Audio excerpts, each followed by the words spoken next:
이런 것이 있는 줄도 몰랐는데 내가 지금까지 누렸다고 했던 것들이 얼마나 어린아이들이 해변에서 물장난하는 것에 불과했던지라고 고백할 수 있는 그런 넘치는 은혜로 하나님 저들을 채워주시기를 소원합니다. 아멘. 정말 그래서 하나님이 주신 선물이 아니라 하나님 자신을 최고 선이신 하나님을 즐거워 기뻐하는 데서 온 힘을 얻는 것이 무엇인지를 알고 정말 예수 믿는 것에 그 충만함을 그 능력을 맛보는 은혜가 저들 가운데 있을 수 있도록 도우시기를 바랍니다. 아멘. 특별히 오늘 첫 발걸음을 한 준영 선생님을 기억해 주시고 아멘. 아버지 하나님 말씀을 들을 수 있는 은혜를 허락해 주셔서 아멘. 이 저녁이 주님을 만나는 주님과 동행하는 첫 발걸음이 될 수 있도록 주의 성령님 역사해 주시기를 소원합니다. 아멘. 부족한 것을 주께서 붙잡아 주시기를 소원하고 우리 주 예수 그리스도 이름으로 기도합니다. 아멘. 정들만 하니까 마지막 설교가 있습니다. 제가 만약에 다시 온다면 조금 덜 추울 때 와야 되겠어요. 여러분들이 아침 저녁으로 추울 때 고생하시는 거 보니까 네, 오늘 이제 말씀드린 것처럼 첫 번째 주로 이제 새벽 설교는 좀 개별적으로 제가 섭했던 거고요. 오전과 저녁에 오늘까지 이제 5번째 설교를 하는 건데 첫 번째 설교는 정말 우리가 정말 구원 받았는가 라고 하는 문제를 점검할 수 있는 그런 설교였습니다. 많은 사람들이 자기가 구원받았다고 생각했지만 사실은 잘못된 근거들을 붙들고 구원받지 못했음에도 불구하고 구원받았다고 생각하는 그런 경우들이 무엇인지 이런 것들을 점검하기를 도전하는 그런 설교를 했고, 그리고 두 번에 걸쳐서는 니고데모와 부자 청년의 경우에는 누가 봐도 본인도 그렇고 다른 사람이 봐도 저 사람은 정말 구원받은 사람일 거야 라고 생각했던 사람들인데 실상은 구원받지 못한 사람의 경우들을 살펴봤습니다. 그리고 오늘 오전에는 정말 구원과는 가장 거리가 멀다고 생각하는 한편 강도의 그 구원받은 사건을 통해서 구원받는 것이 우리 사람의 행위가 아니라 오직 예수 그리스도를 믿음으로만 된다라는 사실을 말씀드렸습니다.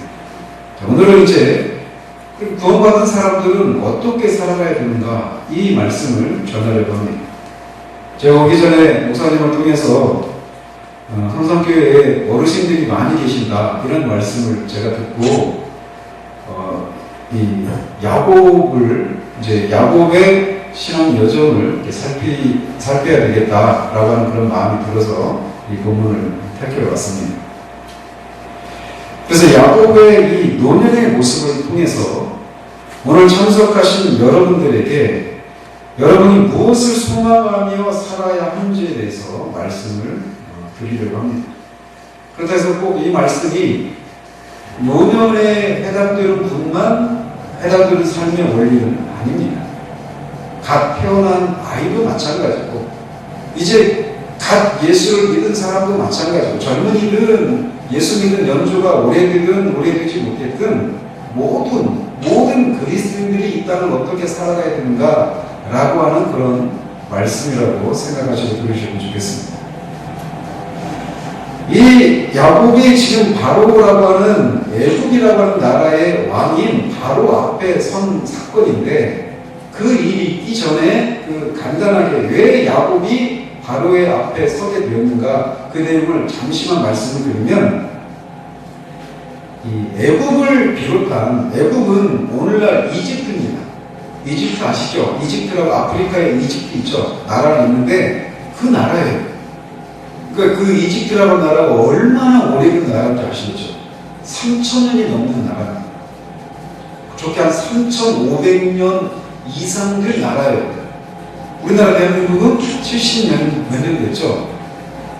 이스라엘은 3,500년이 어쨌든 그 나라, 성경은 애굽이라고 표현을 했는데 그 애굽을 비롯해서 가나안 온 지경에 큰 흉년이 들었습니다.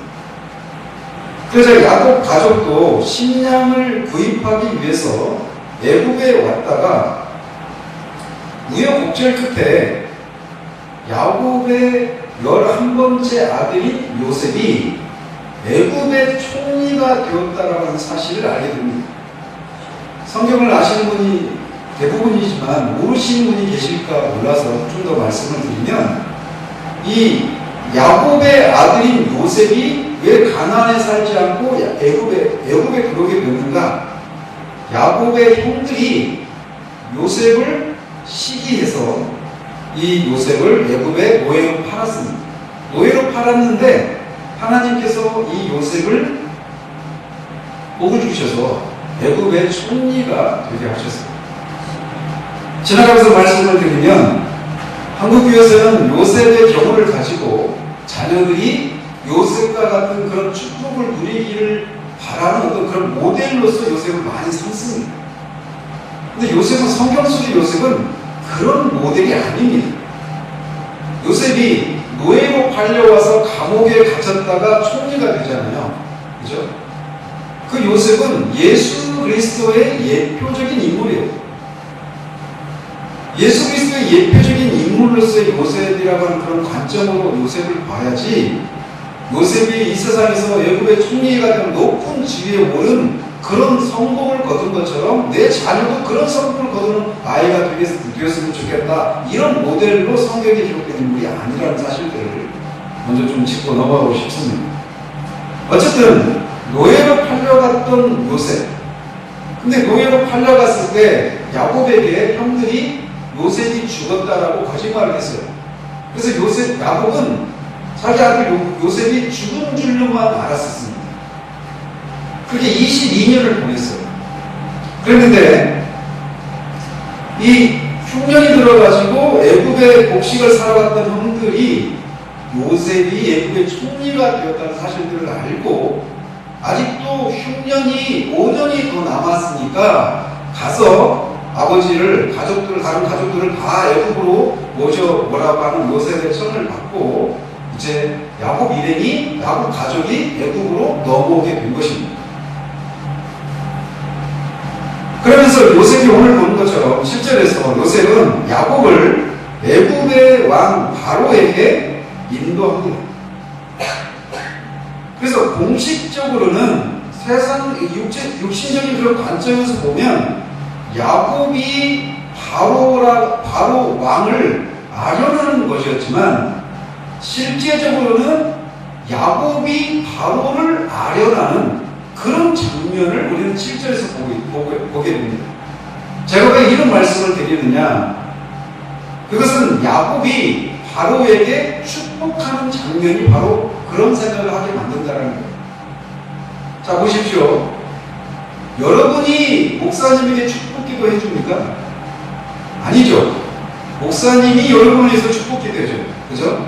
물론 축복권에 대해서도 성경적인 논쟁이 있긴 하지만, 제가 말씀드리고 싶은 건, 누군가가 이렇게 축복을 해준다는 얘기는 일반적으로 이런 원리를 따라서요. 즉, 높은 사람이 낮은 사람에게 축복을 해주는 겁니다.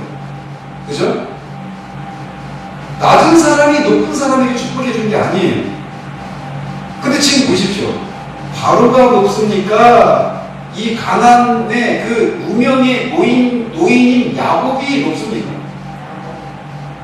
아니, 세상적인 관점에서 볼 때 바로 왕이 높아요? 야곱이 높아요? 바로 왕이 높죠. 당연히 이 애굽이라고 하는 나라는 그 당시에 지구에서 최고로 강대국이었어요. 이 당시. 지금 세계 최고 강대국 미국이라고 하잖아요.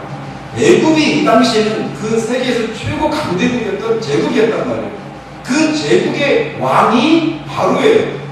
근데 그 바로 왕하고 가나안이라고 하는 나라도 아닌 그런 지역의 무명의 한 노인네, 그것도 130세가 된 노인네, 그 노인네인 야곱하고 세상적인 그런 기준을 가지고 볼 때 어떤 사람의 지위가 높냐고, 당연히 비교조차 할 수 없을 정도로 바로가 훨씬 높은 사람이죠.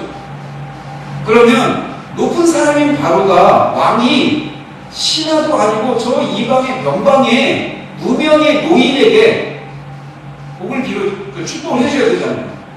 근데 상황이 어떻게 됐어요? 반대로 됐어요.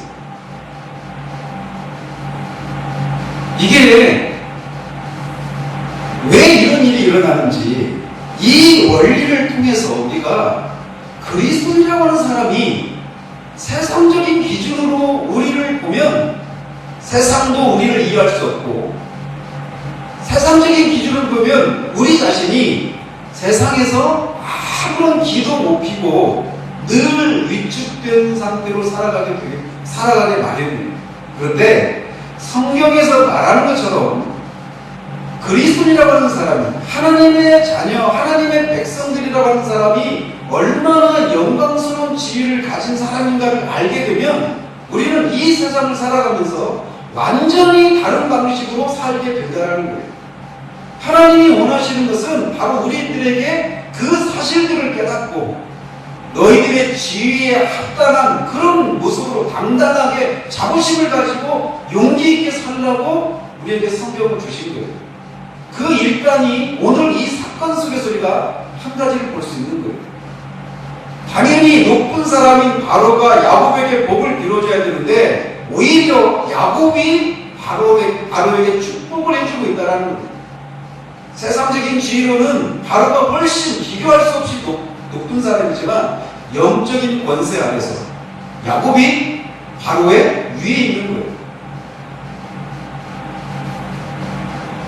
야곱이 바로에게 행했던 그 축복은 단순히 왕이시여 만수무가 나옵소서라고 하는 그런 단순한 문안 인사가 아니었습니다.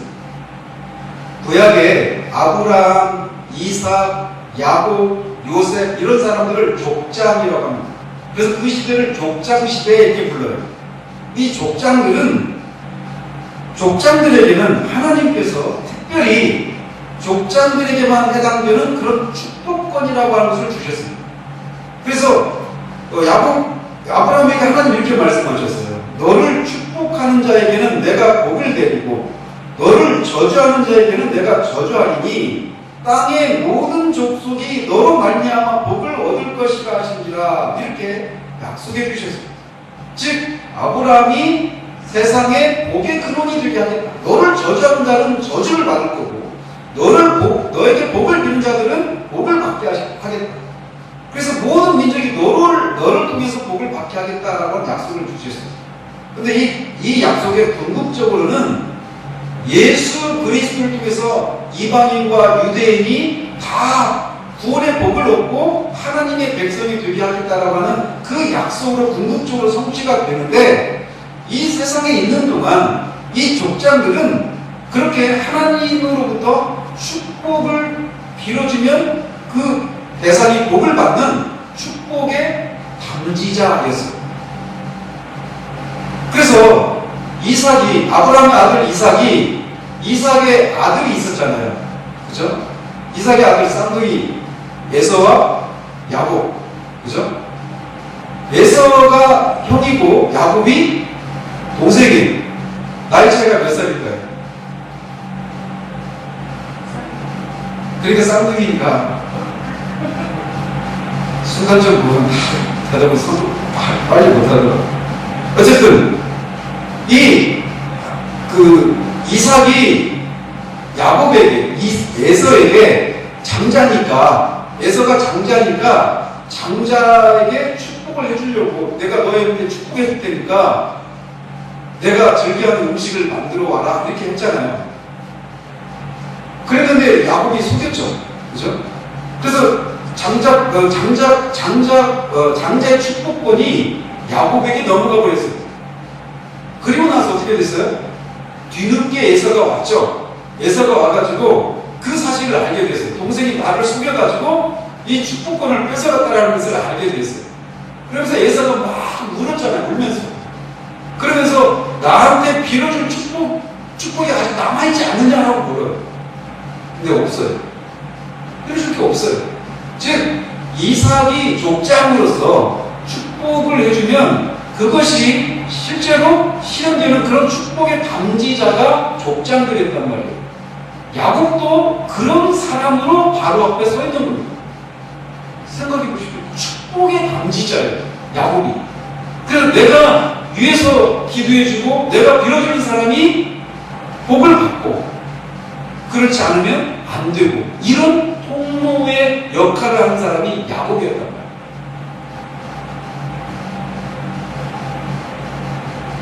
그래서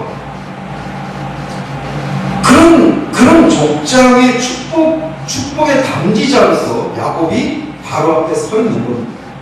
뿐만 아니라 야곱은 브니엘이라고 하는 곳에서 하나님의 얼굴을 친히 보았던 사람이었습니다. 그렇기 때문에 바로 앞에 설 때 그는 바로를 축복할 수 있는 권위를 가진 채 그 앞에 섰던 겁니다. 세상적인 지위를 가지고 보면 거꾸로의 상황이지만 영적인 차원에서 보면 야곱이 오히려 바로에게 복을 빌어줄 수 있는 그런 권위를 가진 채 서 있었다라는 겁니다.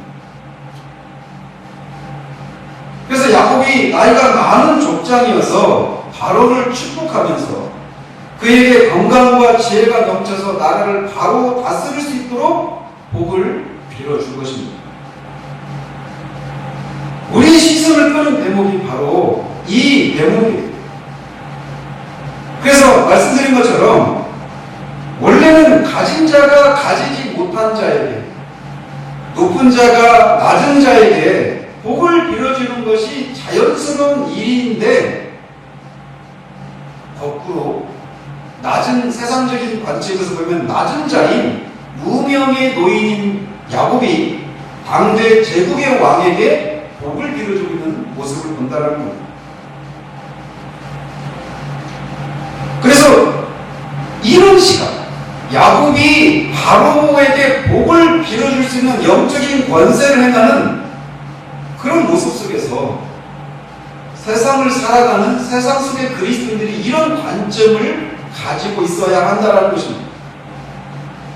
비록 우리가 야곱과 같은 족장으로서의 축복의 담지자들은 아니라 하더라도 예수 그리스도로 말미암아 하나님께 다른 사람을 위해서 기도하고 복을 빌어줄 수 있는 사람들이 바로 우리들입니다. 하나님께 다른 사람을 위해서 기도하고 복을 빌어줄 수 있는 사람은 오직 우리 그리스도인들 뿐입니다. 그런 지혜를 우리가 가지고 있는 거예요, 세상 속에서. 그리스도의 복음을 전해서 세상을 구원의 길로 인도할 수 있는 특권을 가진 사람이라고 하는 영광스러움 우리가 가지고 있다는 사실들을 알고 그 영광스러움을 누려야 한다라는 겁니다. 고린도전서 6장에서 2절과 3절에서 사도 바울은 성도가 세상을 판단할 줄 모르느냐라고 말해요. 즉 세상을 그리스도인들이 세상을 판단한다고요. 그런데 고린도인들에 대해서 사도가 말하기를 너희 중에 유력한 자들이 없고 학문이 깊은 자들이 없고 다 미천하고 천한 그런 사람들이라고 얘기해요. 세상적으로 보면 고린도 교회 사람들은 세상적으로 보면 당시 많은 그리스도인들이 초대교회 그리스도인들은 많은 사람들이 노예들이었습니다. 노예들이 많았어요. 그 교회 안에. 그래서 세상적으로는 가장 하층에 해당되는 그런 사람들이 교회 성도들이었어요. 초대교회. 근데 그런 사람들을 향해서 사도 바울이 뭐라고 말을 하느냐면 성도가 세상을 심판할 줄 모르느냐 이렇게 말을 해요. 더 나아가서 천사도 우리가 판단할 줄 모르느냐라고 얘기해요. 천사들까지도 그리스도인들이 판단하는 그런 지위에 있다라는 거예요.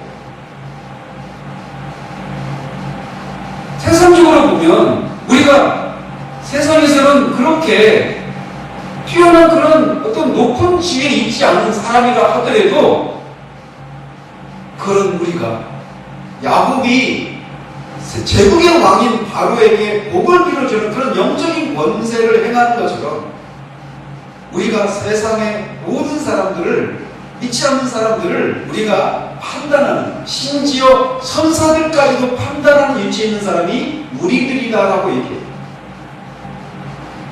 이것을 믿으십니까? 성경이 우리에게 말해주고 있는 거예요.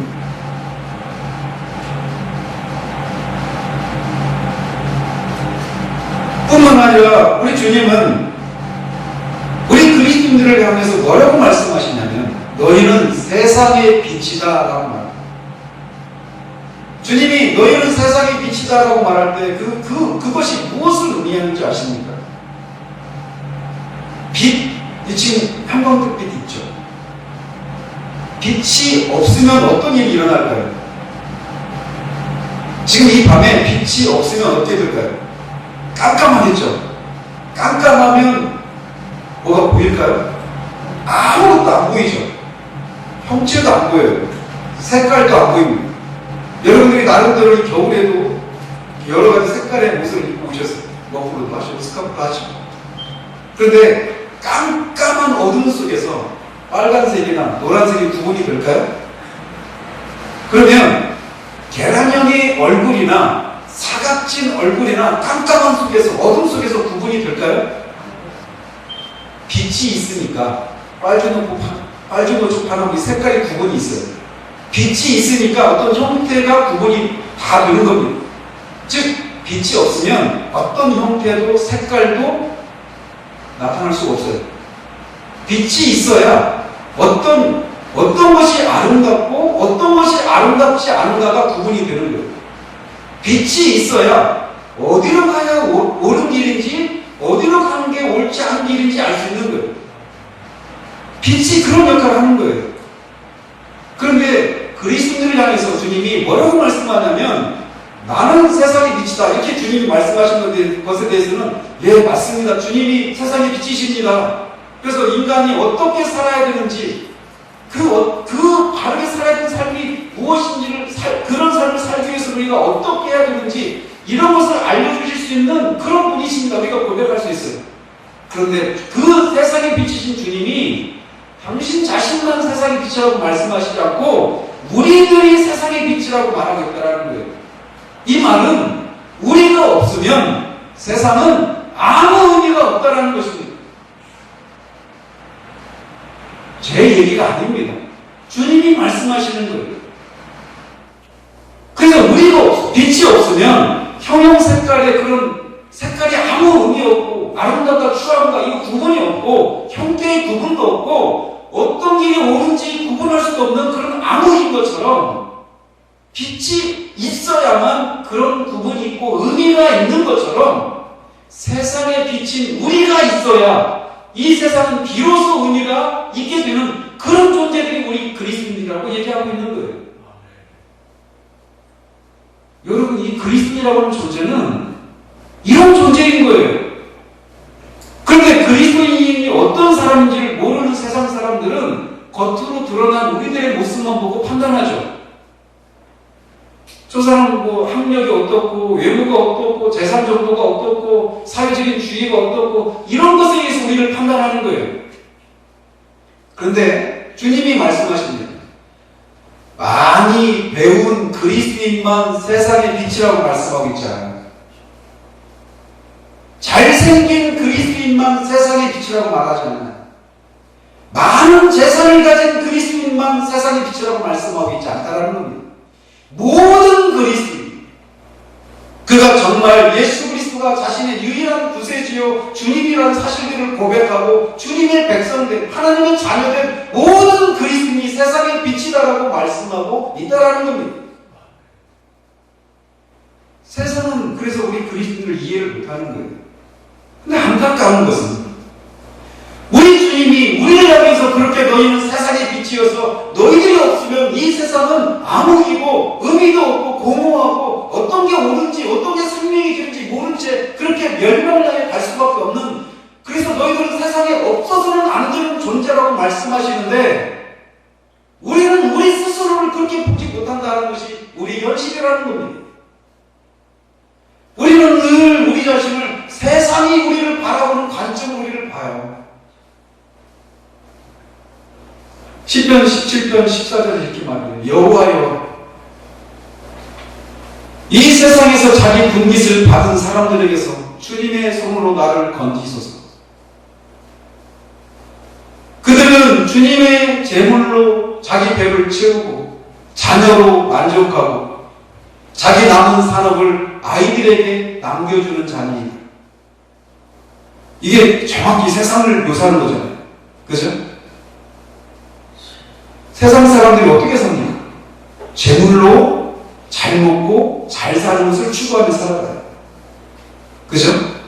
그리고 자기 자녀로 만족해요. 아, 내 아들이 검사야, 판사야, 변호사야, 의사야, 약사야, 대기업 다녀, 연봉이 얼마야, 공부를 얼마나 많이 했어. 세상은 그런 자녀들로 만족을 해요. 그런 자녀로 키우기 위해서 수단과 방법을 가리지 않고 애를 씁니다. 뿐만 아니라 자기 남은 산업을 아이들에게 남겨주는 거예요. 얼마나 많은 유산을 남겨주는지. 그래서 세상 사람들이 죽었을 때 장례식장에 가면 남은 그 조문한 사람들이 남아서 얘기하는 겁니다. 아, 저 사람은 정말 저 사람 자녀들이 다 잘 됐대. 높은 간직에 올랐대. 저 사람은 살면서 정말 많은 재산을 가지고 아무런 부족함 없이 살았대. 그리고 남은 재산, 자녀들한테 막 수십억씩, 수백억씩 남겨줬대. 그렇게 산 사람은 세상은 뭐라고 합니까? 성공한 인생을 살았다. 이렇게 말을 해요. 반대로 남겨줄 재산도 없고 자랑할 만한 자녀도 없고 살면서 지들이 공상받게 고생만 하고 그렇게 살았던 사람들이 장례식장에 가서는 사람들이 다 혀를 끌끌 차면서 참 불쌍한 사람, 안 됐다 이렇게 얘기합니다. 왜냐? 세상의 관점에서 그들은 실패한 사람입니다. 세상은 언제나 사람을 바라보는 평가가 판단의 기준이 그 사람이 얼마나 많이 소유했는지, 그 사람이 얼마나 많은 업적을 쌓았는지 이걸 가지고 성공과 실패를 논합니다. 그걸 요한일서 2장 16절에서 이생의 자랑이라고 말합니다. 세상의 특징이 그거예요. 10편, 17편, 14절에서 말하는 게 정확히 이생의 자랑과 일치하잖아요.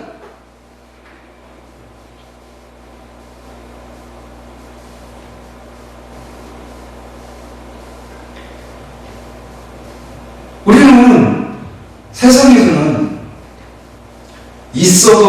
있으면 안 되는 사람, 있으나 마마한 사람, 없으면 안 되는 사람 이렇게 구분을 해요.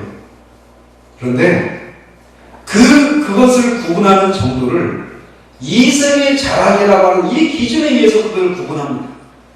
그런데 성경은 거짓말 하실 수 없는 하나님의 말씀인 성경은 우리에게 그리스도를 믿는 그리스도인들은 세상의 빛이다 라고 말씀하시면서 없어서는 안 되는 존재라고 말한다는 거예요. 여러분은 여러분 자신을 그렇게 보십니까? 여러분이 없으면 세상이 어두워지고 세상에 의미도 없고 세상이 갈 길이 무엇인지도 알지 못한 채 멸망을 향해 갈 수밖에 없는 그런 그들에게 어떤 게 옳은지, 어떤 게 생명의 길인지, 어떻게 사는 것이 진짜 인생을 살아가는 것인지, 삶을 누리는 것인지를 말해주기 위해서 나를 건져주십니다. 세상에 없어서는 안 되는 그런 존재라고 하는 자부심을 가지고 살아가십니다. 성경이 우리에게 말해주고 있는 게 그거예요.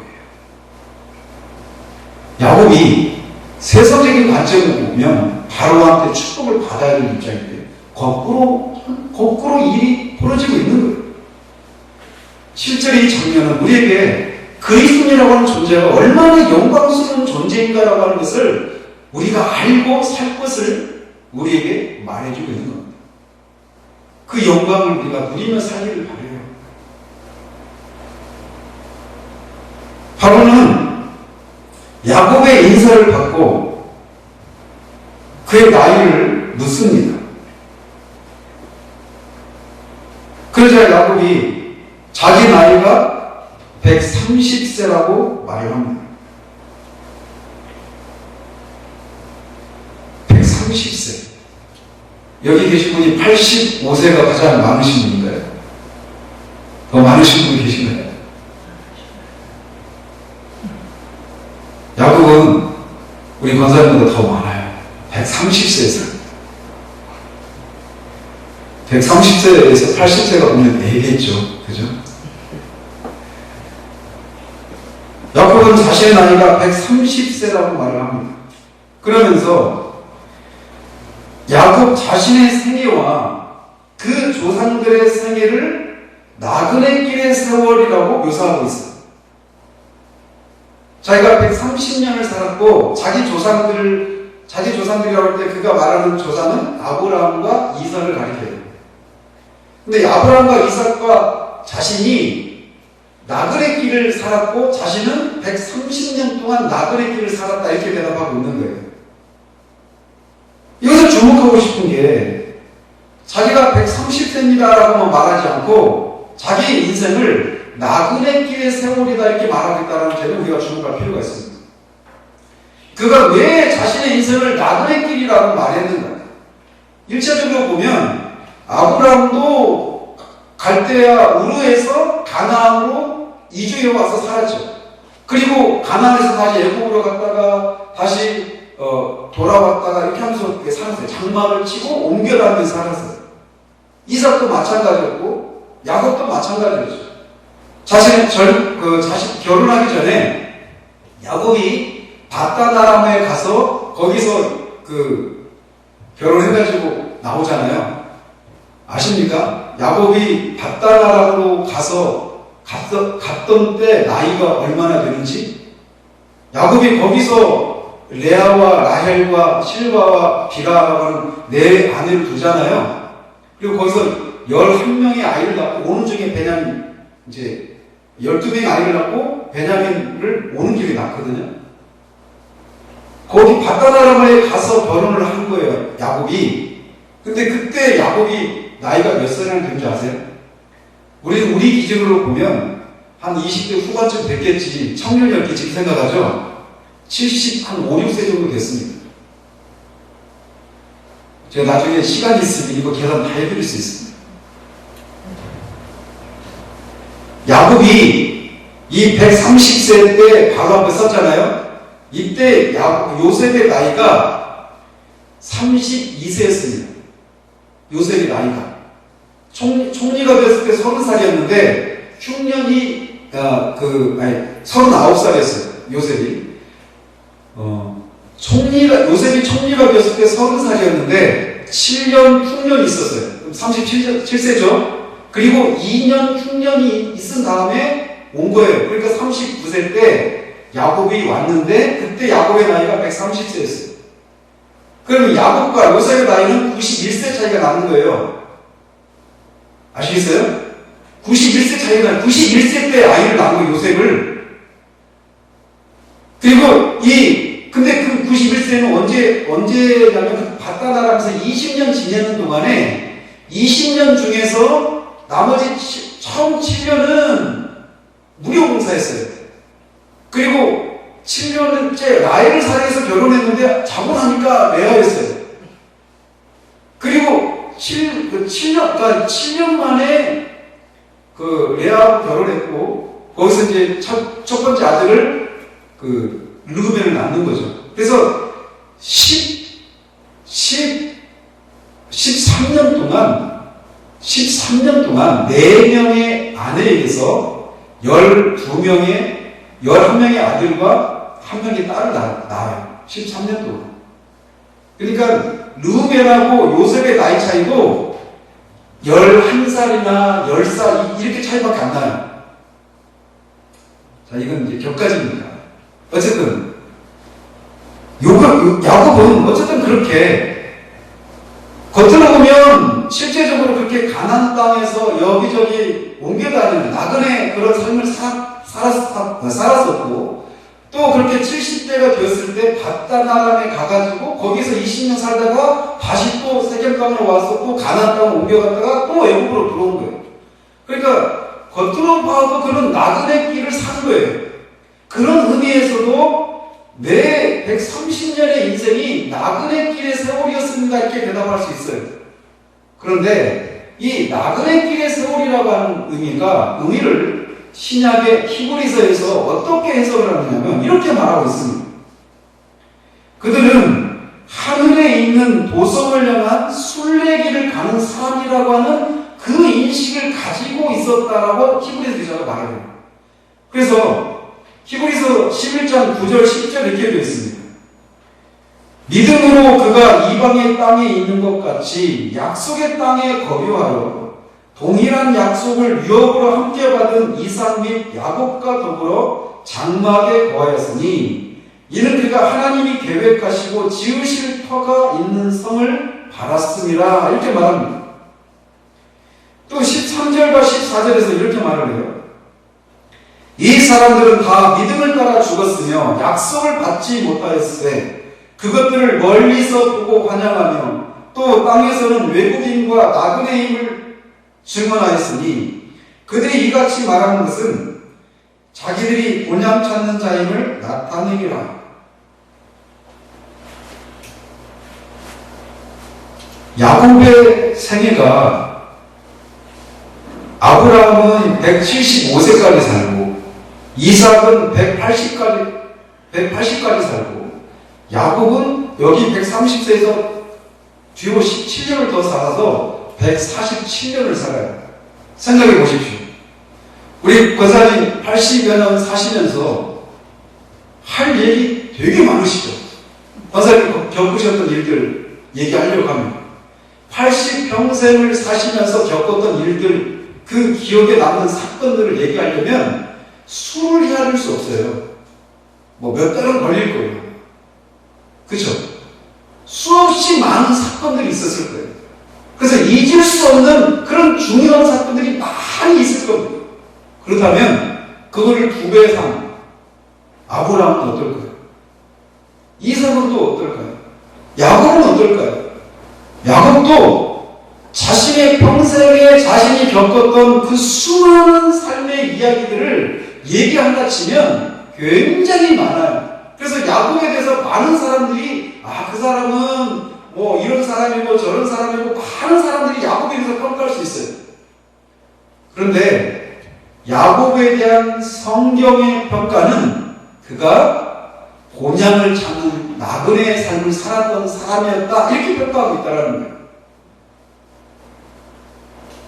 제가 여기서 야곱이 자신의 삶을 바라보는 관점이 얼마나 우리와 다른 관점을 가지고 자신의 삶을, 인생을 바라봤는가를 여기서 우리가 엿볼 수 있다는 겁니다.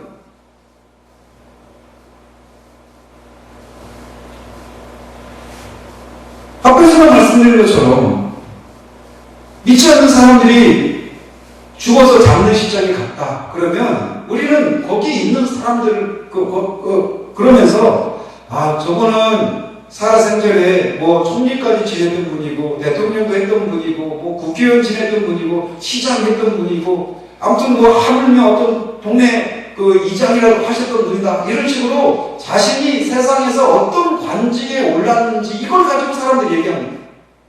그 사람에 대한 평가를 그 사람이 어떤 지위에 올랐는가 이걸 가지고 평가해요. 그리고 앞에서도 말씀드린 것처럼 그 사람이 얼마나 많이 배운 사람인가 또 그 사람이 얼마나 많은 재산을 형성했던 사람인지 그리고 그 사람이 이 세상에 살면서 얼마나 많은 업적을 쌓았는지 이런 걸 가지고 그 사람을 평가합니다. 그래서 그런 기준들에 의해서 그 사람의 인생이 성공했는지 성공하지 않았는지를 평가한단 말이에요.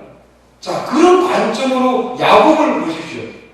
야곱은 당대에 야곱도 굉장히 큰 부자였습니다. 야곱이 바다나람에서 20년 세월 동안에 돌아왔을 때 막 자기 형한테 주려고 했던 그 선물들 있잖아요. 그 선물들의 가치도 상당히 컸어요. 굉장히 큰 부자였습니다. 아브라함은 더 큰 부자였어요. 아브라함이 자기 조카 롯을 구하기 위해서 318명의 용병을 끌고 가서 자기 집에서 길렸던 그 군인들을 같은 사람들을 가지고 가서 그 롯을 구해오는데 집에 남겨져 있는 사람들까지 다 합치면 아브라함이 거스렸던 식솔들이 적게는 1000명, 많게는 2000명 정도 되는 그런 대식솔. 그 당시 사회를 보면 작은 왕국의 대장이 아브라함이었어요. 그렇게 많은 식솔들을 관리하기 위해서는 얼마나 많은 재산이 필요했을까요? 아브라함은 결코 가난한 사람이 아닙니다. 작은 부족장이었어요. 부족의 장이었어요. 그런 관점으로 보면 아브라함은 많은 그런 부하들을 구한 사람, 그리고 롯을 구했던 그런 용맹을 떨쳤던 사람, 뭐 이런 식으로 그가 했던 일들을 가지고 아브라함을 평가할 수 있단 말이에요. 그렇죠? 세상의 관점에서 보면 야곱도 마찬가지예요. 그가 얼마나 많은 자녀들을 구었는지, 그 야곱에게 세상적인 관점을 보면 야곱은 애굽의 총리를 아들로 뒀어. 세상은 그렇게 평가한단 말이에요. 성경은 그렇잖아요. 성경은 야곱이나 이삭이나 아브라함이나 다 그들이 곤약을 참는 자들이었다. 이게 성경이 우리를 바라보는 방식과 세상이 우리를 바라보는 방식의 차이입니다. 그들은 비록 땅에 발을 딛고 이 세상을 살았던 사람들이었고 그런 과정 속에 많은 풍상을 겪고 그 결과 또 많은 업적도 쌓고 많은 재산도 축적할 수 있었지만 세상은 그런 걸 가지고 그 사람의 성공 여부를 판단하지만 성경은 그걸 가지고 그 사람을 판단하지 않는단 말이에요. 그런데 그 세상적인 기준을 가지고 우리 자신을 보는 거예요. 그러니까 그 세상의 기준에 미치지 못하는 우리들의 모습을 보면서 우리가 기죽은 채 살아가는 거예요. 나는 많이 못 배웠어. 내 자식은 자랑할 만한 자식들이 하나도 없어. 나는 재산도 없어. 성공 여부는 성경의 판단에 의해서 판가름 나는 겁니다. 성경은 이 세상의 창조주이신 하나님의 말씀이에요. 즉 성경의 판단은 결국 하나님의 판단인 겁니다. 하나님이 보실 때 한 인생이 성공한 인생인가 성공하지 못한 인생인가는 그가 하나님이 계신 본향을 추구하는 사람이었는가 아닌가에 의해서 결정나는 거예요. 그런데 우리는 끊임없이 세상의 관점으로 세상을 바라볼 뿐만 아니라 우리 자신을 바라보면서 그것 세상의 기준에 맞추어서 내가 자랑할 만한 것이 있으면 우쭐대고 그것이 없으면 위축되는 기죽은 그런 모습을 가지고 살아간단 말이에요. 교회를 바라보는 관점도 그래요.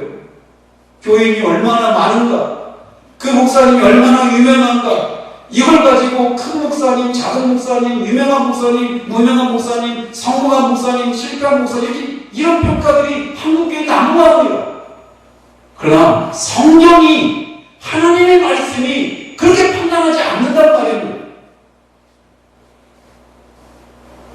그건 다 세상의 관점이에요.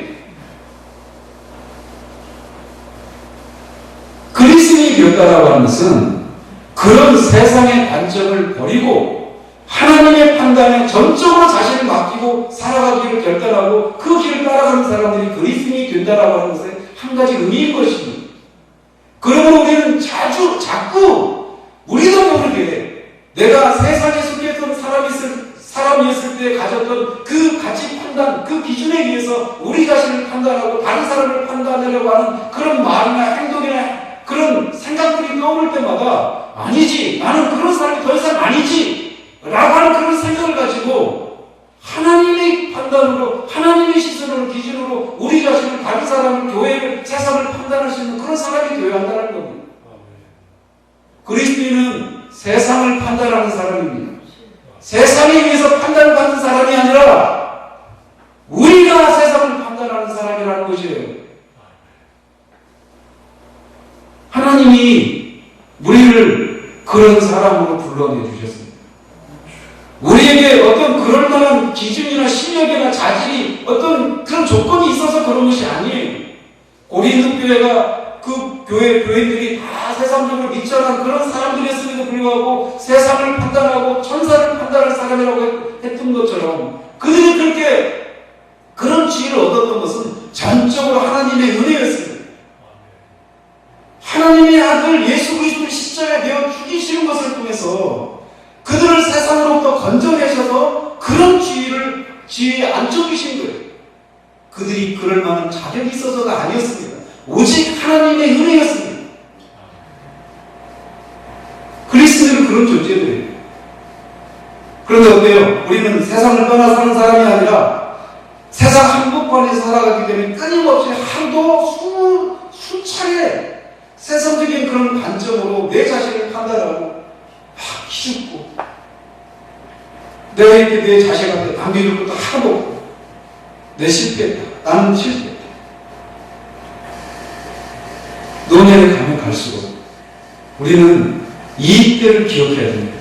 성경이 야곱을 어떻게 판단했는지 그가 본향을 찾는 사람이라고 하는 그런 관점에서 야곱을 판단한 거예요. 그 인생의 그 140년 넘는 세월 동안 그가 이룬 업적들이 수없이 많을 건데 그런 것들은 관리자가 아니에요. 그런데 우리는 세상을 만족시키기 위한 어떤 것들을 찾기 위해서 주기 위해서 우리의 인생을 낭비한단 말이죠. 우리는 그렇게 살아서는 안 됩니다.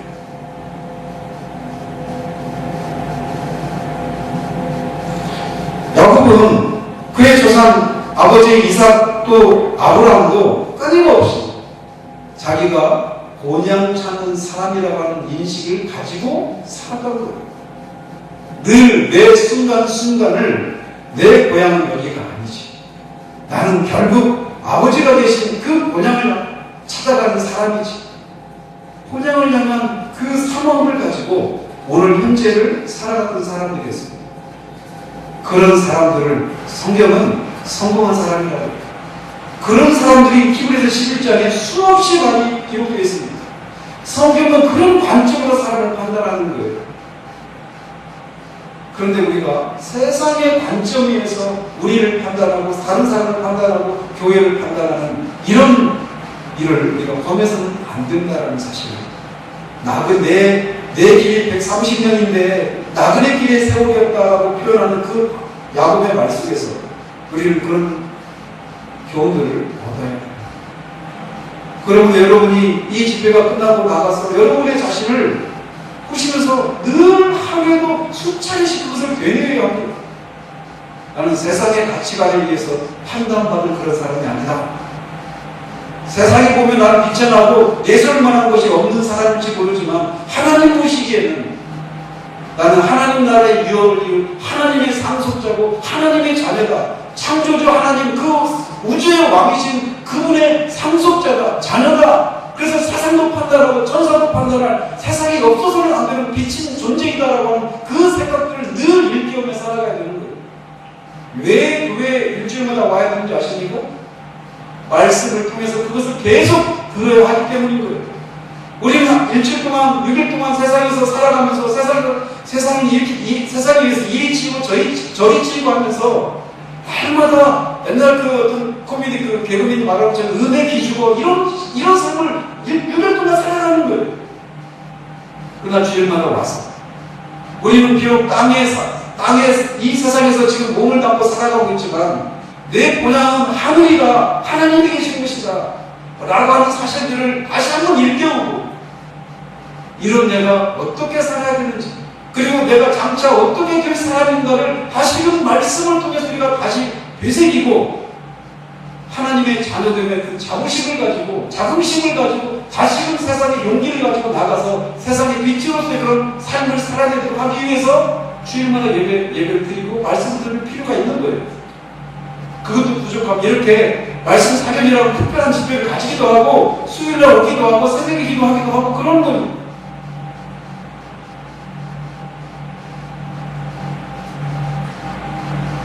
우리는 이 땅에 태어나서 어제도 말씀드린 것처럼 태어나서 자라고 학교 가서 학교 다니고 졸업하고 취직하고 결혼하고 또 아들 낳고 그 아들 또 학교 보내고 취직하게 하고 결혼하고 아들 다 이런 삶을 살아갑니다. 누구나 할 것 없이. 그런 삶을 살아가면서 우리는 무수히 많은 사건과 사고와 어떤 일들을 경험하면서 살아갑니다. 그러나 우리는 그런 일들을 겪으면서 이 땅이 우리의 본향이 아니라고 하는 것을 늘 잊지 말고 살아야 할 것입니다. 믿지 않는 사람들과 외관상으로는 겉으로 보면 똑같은 삶을 우리는 살아가고 있어요. 우리도 똑같이 학교 가고 직장도 다니고 아이도 낳고 똑같이 밥도 먹어야 되고 겉으로 보면 똑같은 삶을 살아가고 있어요. 그렇지만 우리의 본향이 이 세상이 전부인 것처럼 살아가는 그런 사람들과 같이 살아가서는 안 돼요. 그 사람들은 이 세상이 전부이니까 이 세상에서 자기의 분깃을 받아야 되는 거예요. 이 세상에서, 그래서 이 세상에서 소위 말해서 쇼를 봐야 되는 거예요. 그러나 우리는 이 세상이 전부가 아니거든. 아닌 걸 알거든. 따라서 우리는 이 땅이 아니라 주님이 계신 것이 우리의 본향인 걸 알고 이 땅의 것들에 소망을 두지 말고 하늘에 속한 것들을 추구하며 살아가야 합니다. 세상의 것들을 더 얻으려고 아둥바둥하고 이전투구하면서 살아가지 말아야 합니다. 우리 삶이라고 하는 것이 사람마다 다 모양은 다르고 다양하지만 결국은 본향이라고 하는 한길을 향해서 달려가는 거예요. 그 한길이란 바로 아브라함과 이삭과 야곱이 바라보았던 곳입니다. 그리고 지금 그들이 쉬고 있는 그곳을 향해 우리도 순례길을 가고 있는 겁니다. 그러므로 우리 앞에 살았던 수많은 믿음의 증인들이 이 땅을 나그네와 같이 살아갔던 그런 삶의 원리를 따라서 우리는 이 땅을 지나야 합니다. 그저 이 땅에서 열심히 살다가 더 이상 살 기력이 없어지면 그 다음에 자연스럽게 가는 곳이 천국이다 이런 생각을 가지고 살면 안 되고 매 순간순간마다 그 천국을 소망하면서 살아가야 되는 거예요. 그래서 사도 바울이 내가 주님과 함께 있는 것을 더 좋아한다라고 얘기하는 거예요. 그 편지를 쓴 때가 그의 빌립보서에서 나오는 말씀인데 빌립보서를 쓸 때는 바울이 감옥에 갇혀 있을 때예요. 그리고 그때가 나이가 60대였습니다. 그러니까 한 몇 년 남기지 않았어요.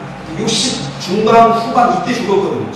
순교했는데 60 그러니까 거의 노년에 사도 바울이 그런 얘기를 하는 거예요.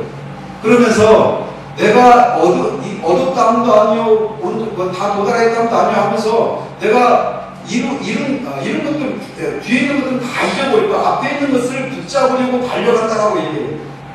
근데 거기서 달려간다라고 할 때 그 말이 어떤 의미냐면, 여러분, 어제도 제가 우샤인 볼트라고 하는 사람 얘기했죠. 100m 그 세계 기록 보이죠. 이 100m 달리기를 하려고 하는 사람들이 올림픽이나 이런 큰 경기에서 100m 경주를 할 때 이 사람들이 막 전력 질주를 하잖아요. 100m 뛰는데 9초, 10초 안쪽이 있거든요. 그 10초를 뛰기 위해서 그 사람들은 수십 년을 절제하고 그 한순간을 기다리는 거예요. 얼마나 허무합니까? 그 10초 내외를 뛰기 위해서 몇 년 동안 죽을 고생하는 거예요. 그래서 그 경주를 하면서 100m를 막 전력 질주해야 하는데 마지막 순간에 그 결승선을 통과할 때 어떻게 합니까? 그냥 똑같은 모습으로 들어옵니까? 아니죠. 조금이라도 더 빨리 오려고 어떤 사람은 손을 확 뻗기도 가슴을 확 내밀기도 하잖아요. 사도 바울이 달려간다라고 할 때 그런 표현인 거예요. 그는 지금까지 주님을 위해서 수많은 핍박과 고난을 받았어요. 그러면서도 끊임없이 그의 시선은 주님이 계신 본향을 향해 달려가고 있었어요. 노년이었습니다. 그런데도 그 노년에 지금까지도 주님을 위해서 달려가는 삶을 살아왔는데 그 노년에도 조금이라도 주님이 설치하신 그 결승선에 통과하기 위해 조금이라도 빨리 통과하기 위해서 그렇게 막 손을 쫙 뻗기도 하고 가슴을 쫙 내미는 그런 방식으로 달려가고 있다라고 얘기하고 있는 거예요. 그리스도인의 천국을 상상한다라고 하는 것은 바로 그런 겁니다. 저는 제가 개인적으로 회심을 하고 나서 저한테 일어난 가장 큰 변화가 무엇인지 사람들이 물어보면 늘 이런 답을 할 준비가 되어 있었습니다. 근데 안타깝게도 아무도 안 물어보더라고요. 근데 만약 물어본다면 저는 이렇게 대답할 준비가 되어 있었어요. 뭐냐면 제가 하늘에 대한 소망이 생긴 겁니다. 라는 거예요. 저는 이 세상이 전부인 줄 알았습니다. 가난한 집에서 제가 자라왔어요. 그 가난 때문에 제가 하고 싶은 것들 많이 못했거든요. 그러면서 어떡하든지 내가 할 수 있는 것이 내가 공부밖에 없으니까 공부라도 열심히 해가지고 내가 원하는 삶을 살아야지 이런 생각을 했어요. 그래서 어제도 말씀드렸죠. 제가 새벽 3시 반에 일어나가지고 추운 겨울이든 뭐든 간에 그때 일어나가지고 도산 5시에 여는데 제가 앉고 싶은 자리에 앉으려고 새벽 3시 반에 일어나가지고 막 하고 공부하는 거예요. 그리고 직장에 들어갔어요. 괜찮은 직장이었습니다. 그런데 거기에서 제가 회식을 한 거예요. 직장에 들어가고 나서. 그 전까지는 그때도 제가 교회를 안 다녔는데 교회 다니고 있었다고. 그런데 진짜 예수님을 믿고 거듭나지를 못했던 거예요. 그러니까 여전히 저의 사고에는 세상적인 그런 기준이 막 자리하고 있었던 겁니다. 어떡하든지 내가 이 세상에서 많은 것을 소유할 수 있는 사람, 어떡하든지 많은 목적을 이루는 것, 그것이 성공한 인생이다. 그런 생각을 한 거예요. 그래서 그렇게 제가 할 수 있는 최선을 다했습니다.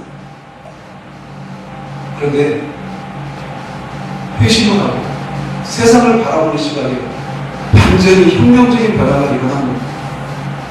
이 세상이 전부가 아니다라는 거예요. 이 세상이 전부가 아닙니다. 하나님이 계신 곳이지.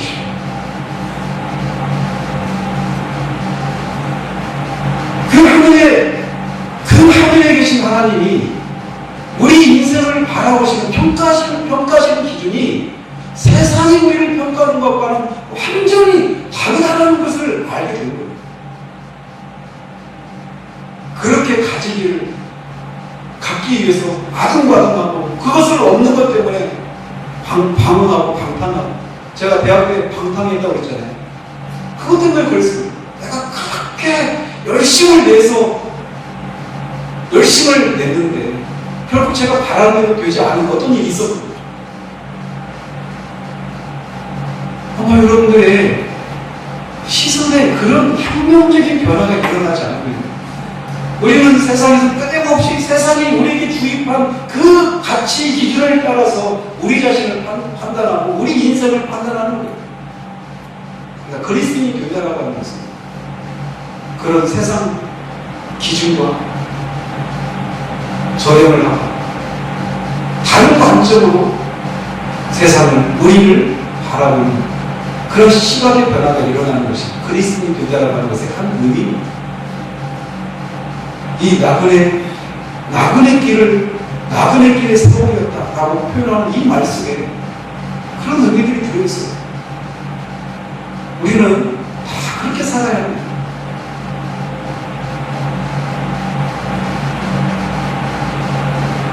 야곱은 지금 130년의 생을 사는 동안이 나그네의 길이었다라고 말하고 있습니다. 말씀드리고 싶은 건 야곱이 젊은 때 내가 한때 나그네 길이었다, 바다나람이라고 하는 그 지역에 살았던 20년 동안의 세월이 나그네 길이었다 이렇게 말하고 있지 않고 130년 전체가 나그네 길이었다 이렇게 말하고 있는 거예요. 그리고 지금도 여전히 그 길을 가고 있다라고 하는 말이 들어있는 겁니다.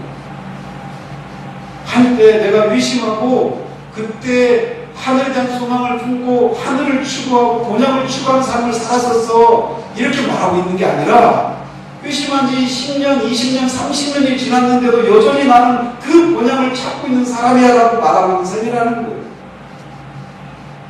여러분이 정말 진짜 예수님을 믿고 거듭난 사람들이라면 여러분들에게는 그게 정확하게 몇 년도 몇 월인지 정확하게는 말씀 못할지 모르지만 어느 무렵에 내 안에서 그런 일들이 일어났었다라고 하는 것을 말하시는 사람입니다. 그리스도인 어제 말씀드린 것처럼 전에는 내가 이랬지만 이제는 내가 이런 사람이라고 하는 그런 어떤 전환점이 이루어진 사람들이 그리스도인들이거든요. 그게 시기적으로 분명하게 말할 수 없을지 모르지만 분명히 내한테 그런 변화들이 있었다라고 말하시는 사람이 그리스도인이에요. 그런데 그때 그런 변화가 일어났을 때 우리는 본향을 사모하는 그런 마음이 우리 가운데 있었을지 몰라요. 제가 아십니까? 제가 그때가 유심한 때가 청년 때였는데 그때 다니던 교회가 이제 지하에 있었던 교회였어요. 금요일날 철야 끝나면 금요 철야 기도에 이제 뭐 사모님이며 전도사님이며 몇몇 집사님들이 같이 모여가지고 또 이제 기도를 했어요.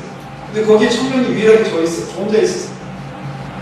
거기서 제가 가장 많이 불렀던 찬송이 뭔지 아십니까? 손양모 목사님의 천국 고대가예요. 그 천국 고대가를 부르면서 얼마나 주님을 사모했는지 몰라요. 저는 청년이었다고요.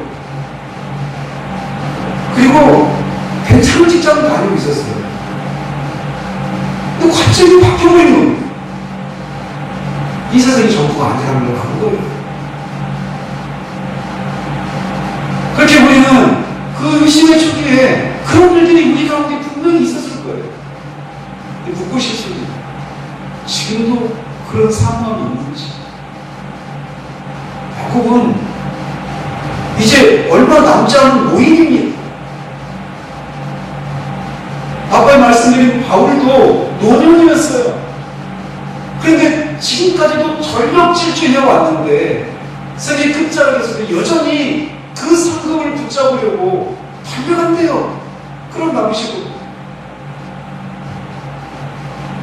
그리스도인들이 그렇게 살아가는 그리스도인들이 없기 때문에 오히려 예수를 믿으면 이 땅에서 물질의 복을 누리고 건강의 복을 누리고 자녀의 복을 누리고 이런 것이 예수 믿는 것의 전부인 것처럼 생각하는 잘못된 거짓 가르침들이 교회에서 난무하고 있는 그런 시대를 우리가 살아오기 때문에 그런 시대에 독이 뿌려놓은 그 독이 섞여있는 그런 잘못된 가르침을 우리가 받고 있기 때문에 우리는 바울 같은 사람들을 많이 못 보는 거예요.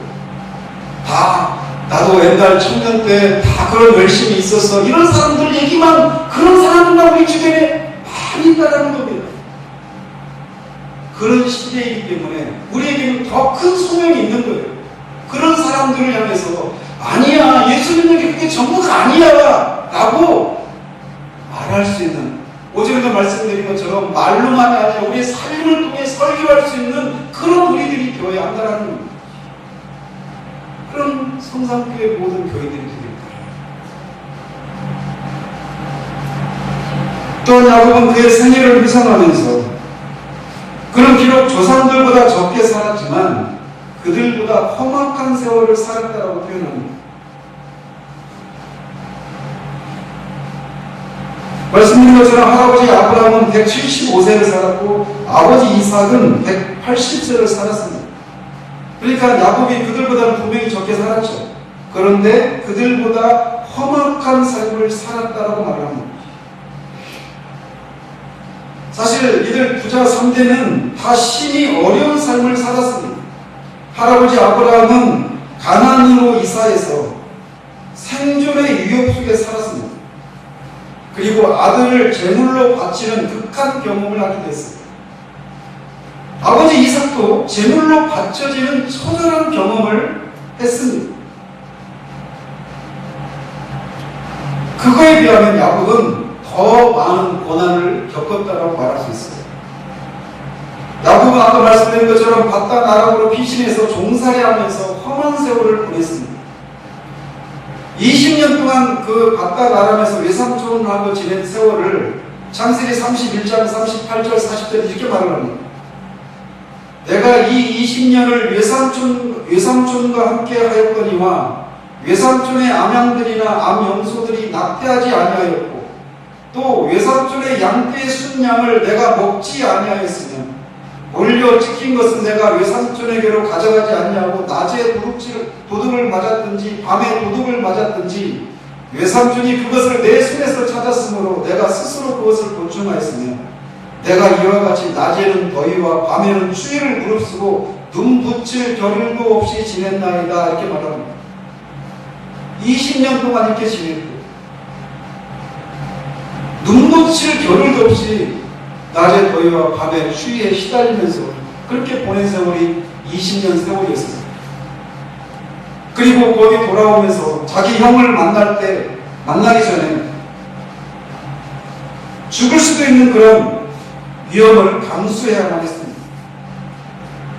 하나님의 도우심으로 그 위기를 넘겨서 가나안 땅 세겜 땅에 정착을 했는데 가나안 땅 세겜 땅에 그 세겜의 아들 세겜성의 추장의 아들이 야곱의 딸을 디나를 강간을 합니다. 그러자 그 디나의 오빠들이 시몬과 레위가 그 세겜성을 약탈하고 사육을 하죠. 그래서 목숨의 위협을 느끼고 도망쳐야만 했습니다. 그리고 결정적으로 앞에서도 말씀드린 것처럼 요셉을 잃고 22년 동안 자식을 잃은 그 슬픔을 가슴에 담고 눈물과 탄식의 삶을 살아야만 했습니다. 나는 그런 것이 얼마나 어려운 세월이 있을까라고 하는 것을 우리가 충분히 유추할 수 있어요. 따라서 이런 사건들을 돌이켜보면 야곱이 자신의 삶이 험악한 삶을 살았다라고 하는 것이 결코 과장은 아닙니다. 아마 여기 계신 분들도 정말 험악한 세월을 살았어요 라고 말씀하실 수밖에 없는 그런 분들이 계실 거예요. 야곱이 자신의 이 나그네 길, 본향을 찾는 이 순례의 길은 험악한 세월이었다라고 말하고 있는 것처럼 순례의 길은 결코 만만치 않습니다.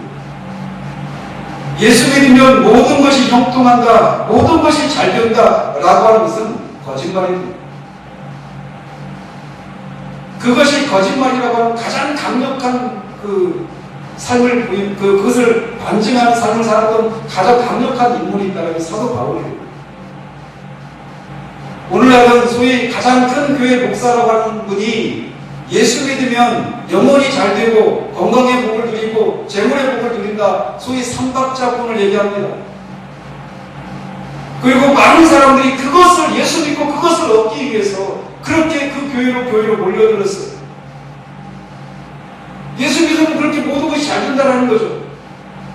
저도 여러분들이 잘 되기를 바랍니다. 그러나 실제 순례길은 험악한 세월이라고 말할 수밖에 없는 그런 삶이 기다리고 있다는 거예요. 저는 여러분에게 예수 믿으면 모든 것이 잘 된다고 거짓말할 수 없습니다. 사도 바울은 성경을 13번이나 썼던 믿음의 사람이었어요. 그보다 믿음이 더 뛰어난 사람이 없습니다. 성경의 인물 중에. 그런데 오늘날 그런 삼박자 구원이라고 하는 엉터리 거짓 가르침에 의하면 바울은 실패한 사람이에요. 믿음이 없는 사람입니다. 왜? 믿음이 있으면 그의 영혼이 잘 될 뿐만 아니라 재물의 복을 누리고 건강의 복을 누리고 그렇게 잘 돼야 되는데 사도 바울의 최후가 어떤지 아십니까? 목이 잘려 죽었습니다. 자신의 수없이 많은 교회를 개척했지만 그가 큰 예배당을 가진 적도 한 번도 없어요. 많은 성도를 거느린 적이 한 번도 없습니다. 이 세상에 오늘날 교회에서 가르쳐주고 있는 거짓 가르침의 그 기준을 따르면 사도 바울은 믿음이 없는 사람이고 실패한 사역자입니다. 그러나 과연 그렇습니까? 그렇지 않아요.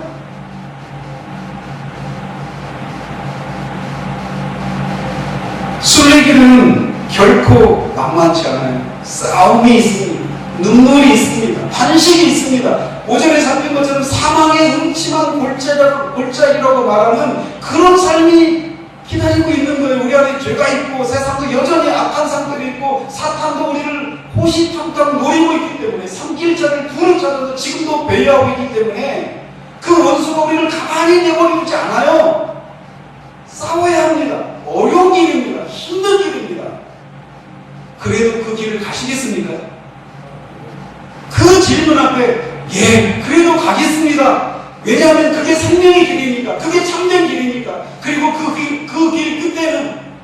의지가 있으니까 이렇게 말하고 그 길을 따라 나선 사람이 그리스도인인 거지. 야곱은 자기의 나그네 길이 험악한 세월이었다고 말해요. 오늘날 교회 안에서 수많은 거짓 가르침이 난무하고 있습니다. 예수 믿으면 모든 게 잘 된다라는 거 그렇지 않습니다. 제가 전에 사역하던 교회에서 믿음은 형통을 위한 요술 지팡이인가 이런 제목의 설교를 한 적이 있어요. 즉 그런 소위 삼각자 구원이라고 하는 기복주의적인 그런 신앙, 그게 성경적인 신앙이 아니다라고 하면서 말하고 있어요. 얘기했던 것 중에 하나가 뭐냐면 성경에 보면 요시아라고 하는 왕이 있어요. 이스라엘의 마지막 선한 왕이었는데 그가 하나님 앞에 충성을 다했어요. 그래서 대대적인 종교 개혁을 했어요. 단행했어요. 그랬는데 그렇게 다 하고 나서 그가 어떻게 된 줄 아십니까? 애굽 왕에 의해서 죽습니다. 아니 충성을 했으면 하나님께 충성을 했으면 잘 돼야죠. 근데 죽었어요. 그 앞에 히스기야라고 하는 왕이 있는데 그 역시도 종교개혁을 단행했어요. 그래서 이런저런 어떤 종교개혁을 다 하고 그 후에 평가하기를 이 모든 충성된 일을 한 후에 그 다음에 어떤 일이 일어나는 거 아십니까? 하나님이 큰 복을 내려주시다. 이게 나와야 되잖아요. 우리 생각에 따르면 이 모든 충성된 일을 한 후에 아수르가 쳐들어옵니다. 이게 무슨 조합입니까? 오늘날의 교회에서 정해지는 거짓 가르침에 의하면 히스기야는 이 모든 충성된 일을 한 후에 만사가 협동에 따라 이렇게 나와야 된단 말이에요. 요시아가 그렇게 대대적인 종교개혁을 실시했으면 그가 정말 오래도록 통치하고 이스라엘이 많은 데가 다 협동했더라 이렇게 나와야 된단 말이에요. 근데 충성했는데 전쟁이 뭐예요? 요시아는 심지어 죽고 마네요.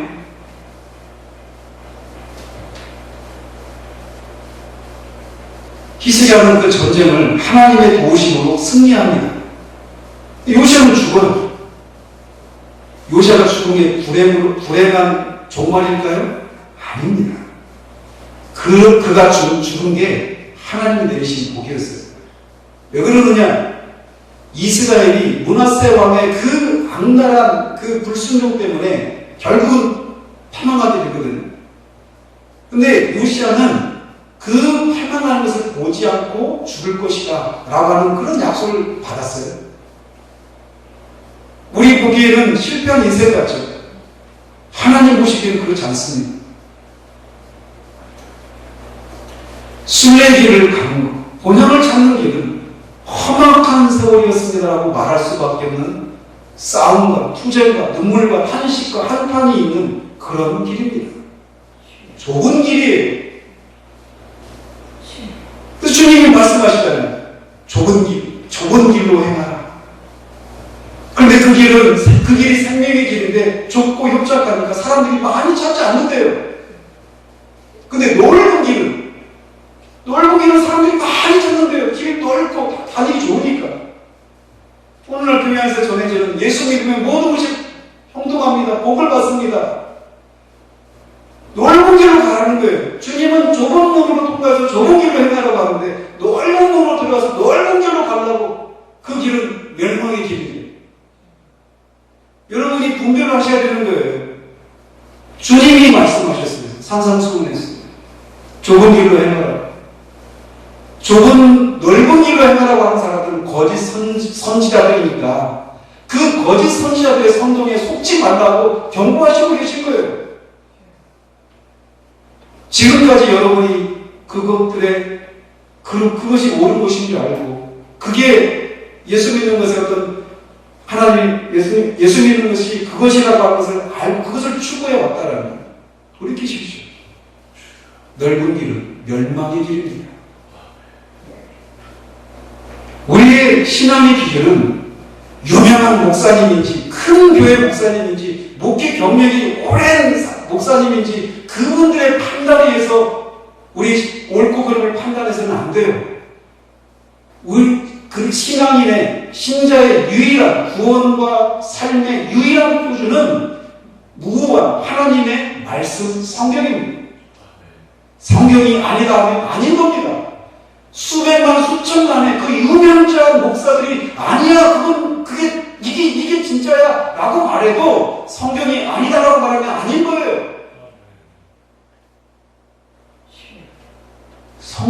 성경의 기준에 따라 우리는 살아가야 합니다. 힘들어요. 성경대로 사는 삶은 힘듭니다.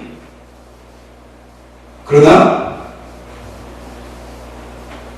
우리 힘만으로 살아가면 그 삶을 살 수 없어요. 그래서 성령의 능력이 반드시 필요한 거예요.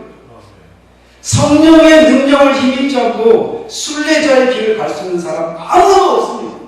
그가 아무리 성실하고 아무리 의지가 뛰어나고 아무리 용기가 있는 사람이라 하더라도 자신의 힘과 능력으로는 지혜로는 순례자의 길을 갈 수 없어요.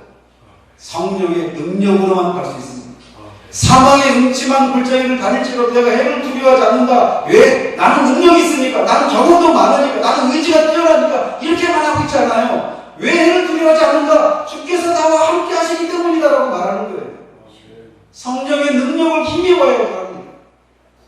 주님이 우리의 머리에 기름을 부으시는 성령 세례와 성령의 능력을 힘입어야 성령으로 충만함을 받아야 그리스도인의 삶을 살 수 있는 거예요. 순례자의 길을 갈 수 있는 겁니다. 왜냐하면 끊임없이 우리는 날마다 보거든요. 나보다 더 나은 삶을 사는 사람들, 나보다 더 잘 나가는 사람들, 그런 사람들한테 늘 위축되고 기죽는 그런 우리를 발견하기 때문이에요. 그래서 날마다 성령의 능력을 힘입고 내가 누구인가를 일깨우고 내 고개를 들어서 하늘을 바라보는 하늘을 추구하는 이 사람이 날마다 되어져야 한단 말이에요.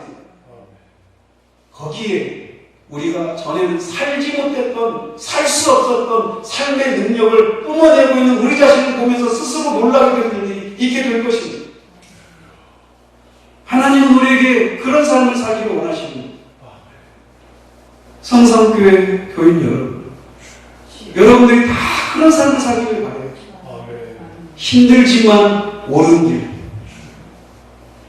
그게 그리스도인의 삶입니다.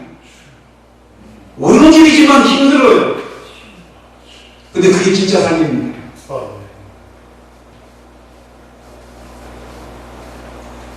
그러면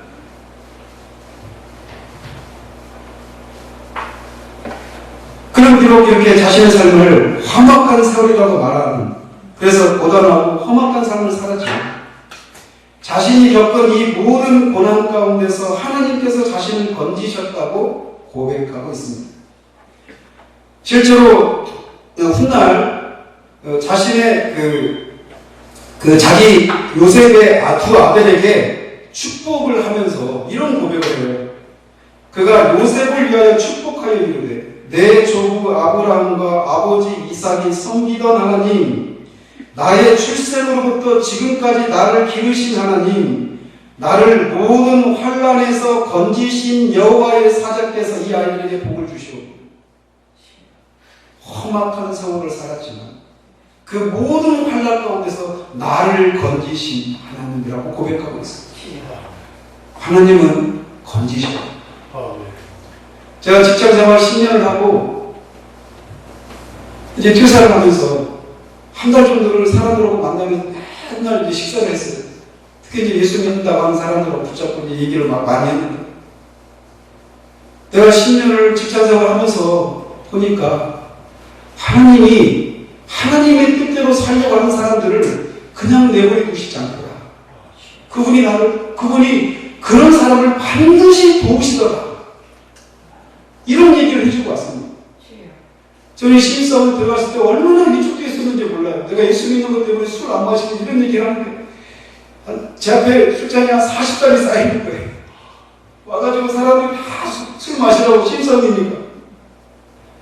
죄송합니다. 저는 제 신앙의 이유를 못 마십니다. 얼마나 그 자리가 불편하고 두렵고 무섭고 울면서 왔어요. 저는 무서웠어. 왜 이게 아르바이트가 아니잖아요.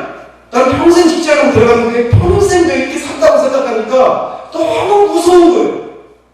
수많은 갈등을 했습니다. 신앙을 지키기 위해서 이런 사람들로부터 그런 이상한 사람 취급받고 그런 위협을 막 계속 대놓고 하는 거예요. 너는 승진 못해. 이제 끝난 거예요. 첫날부터 저는 찍겠습니다. 그거를 제가 그때는 목사가 될 생각이 하나도 없었어요. 저는 그때도 어쨌든 막 직장 들어가서 돈 많이 모아서 성공하는 이게 제 목적이었거든요. 근데 이제 그게 끝난 거예요. 너무 무섭더라고요. 진짜 첫날 울고 왔어요. 내 양심을 따라서 신앙을 지키며 살자니 너무 힘들고 그 세상에 요구하는 대로 살자니 또 내 양심이 편치가 않고 그 갈등을 막 하는 거예요. 근데 오늘날 그 하나님도 제대로 섬기고 사람들로부터 인정받는 그런 길이 없을까? 제가 이래볼게요. 좀 잘난 척을 할게요. 제가 들어간 입사 성적이 아주 높은 성적이었어요. 제가 신경도 수석으로 들어가잖아요. 그런 건 좀 했어요, 저는. 어쨌든. 근데, 직장을 들어갔는데, 그래서 세상으로부터도 인정받고, 신앙생활도 마음껏 할 수 있는 그런 길이 없을까? 갈등을 많이 했습니다. 찾았어요. 하나님이 마태복음 10장을 통해서 말씀하시고, 종이 상전보다 낫지 못하고, 제자가 스승보다 낫지 못하고, 종이 상전과 같이 대우를 받으면 족한 줄 알아.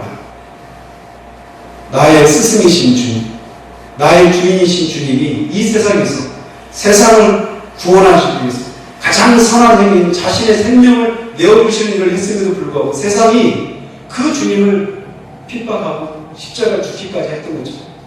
그 주님의 길을 따르려 하는 너도 주님처럼 세상으로부터 핍박을 받든지 아니면 세상과 타협하든지 둘밖에 없다라고 말씀하십니다.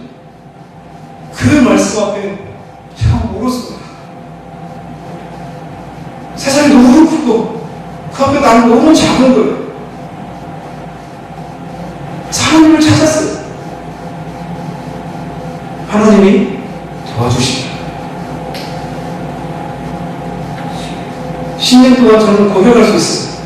하나님이 하나님의 뜻대로 살고자 하는 자들을 반드시 도와주십니다. 쉽냐고요? 쉽지 않습니다. 어려워요. 힘들어요. 눈물이 있어요. 두려움이 있어요. 탄식이 있어요. 자꾸 뒤를 돌아보면서 이 길이 아닌 다른 길은 없을까? 이렇게 막 갈등하는 이런 것들도 있습니다. 그럼에도 불구하고 그 중심에 하나님의 뜻대로 살고자 하는 자들을 하나님이 도우시더라고요. 저는 그것만 간증하더라도 수없이 많은 것들을 얘기할 수 있어요. 제가 부작은 얘기를 할 수 없습니다.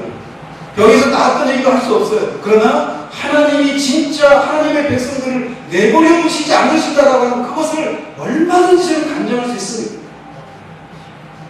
왜냐하면 야곱을 모든 환란 가운데서 건지신 그 하나님은 지금도 영원하신 하나님이시거든요. 변함이 없으십니다. 야곱을 우리 앞에 살았던 그 수많은 하나님의 백성들을 돕기 위해서 기운이 소진하신 하나님이 아니십니다. 그분은 전능하신 분이셔요. 능력이 변함없으십니다. 신실하신 분이십니다. 약속하신 것은 반드시 지키시는 거짓말하실 수 없는 분이십니다. 그분이 지금도 온 땅을 두루 찾아서 하나님을 전심으로 의지한 자들을 찾고 계십니다. 그런 자를 만나면 하나님이 반드시 하나님이 얼마나 기뻐하시고 그런 자들을 하나님이 얼마나 꼭 주기를 원하시는지를 입증하시기 위해서 기다리고 계시는 분이십니다. 그런 하나님을 여러분이 모두 만나시기를 바랍니다. 그리스도인이 된다라고 하는 것은요, 단지 예수님 믿고 천국 가고 그냥 이 땅에서 그 어떤 기독교인의 어떤 삶의 규칙을 따라 살아가는 그런 정도가 아닙니다. 실제 하나님은 살아계십니다. 우리를 도와주십니다. 성경 속에 갇혀 계신 분이 아니십니다. 그분은 지금도 역사하시고 계셔요. 그런 하나님이 우리 같은 쓸모없는 우리를 통해서 하나님의 어떠하심을 조금이라도 드러내는 삶을 살기를 위해서 열망하시고 계시다는 말입니다. 그 하나님을 찾으십시오. 하나님을 전심으로 찾는 자들을 하나님이 만나주신다고 말씀하셨습니다. 그 하나님을 만나십시오. 야곱은 나중에 147세로 죽었는데 그 147세로 죽을 때 이렇게 고백하는 거예요. 나의 모든 환난 날에 나를 건지신 하나님. 야곱의 하나님이 여러분의 하나님이시기를 바랍니다.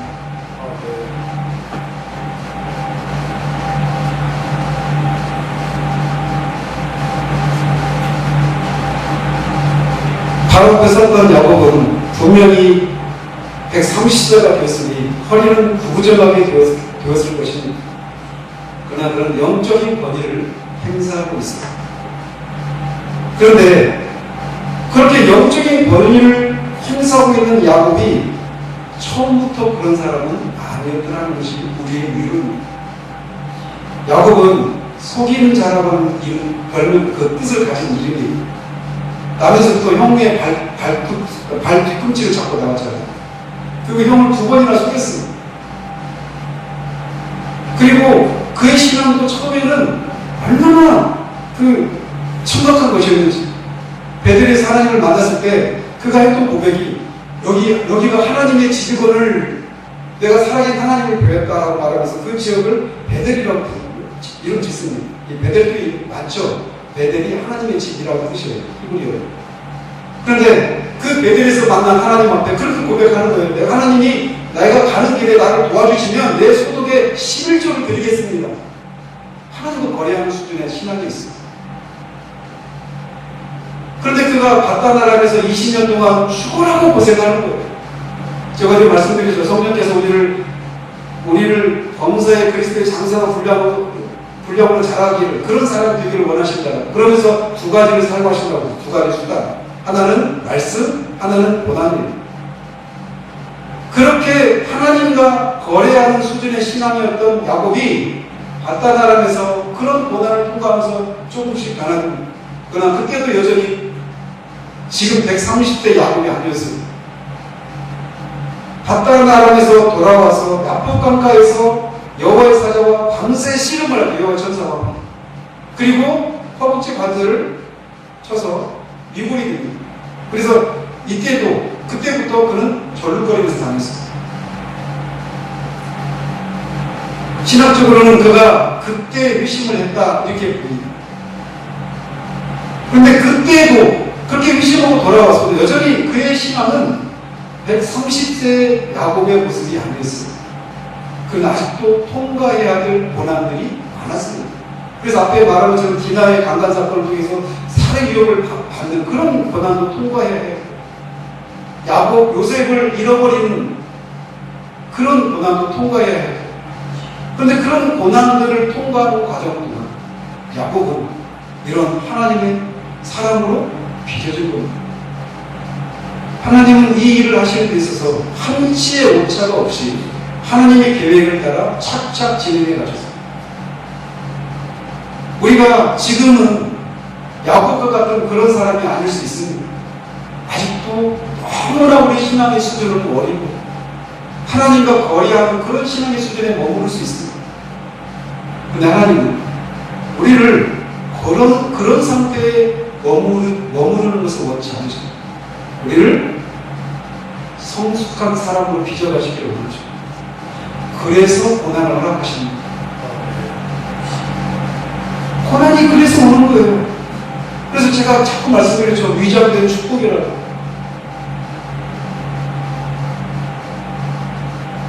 야곱은 바로 앞에 섰을 때 나이가 130세였는데 그는 말씀드린 것처럼 17년을 더 살고 147세 하나님의 부르심을 받습니다.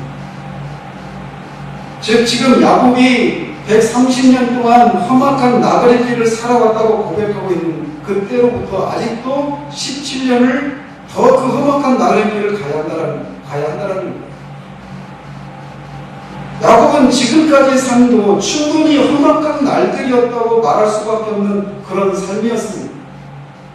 하지만 아직도 그에게는 17년이라는 세월을 더 기다려야 그가 사모하고 찾는 본향에 갈 수 있었습니다. 상상해 보십시오. 이 17년 동안 그는 어떤 모습으로 살았을까?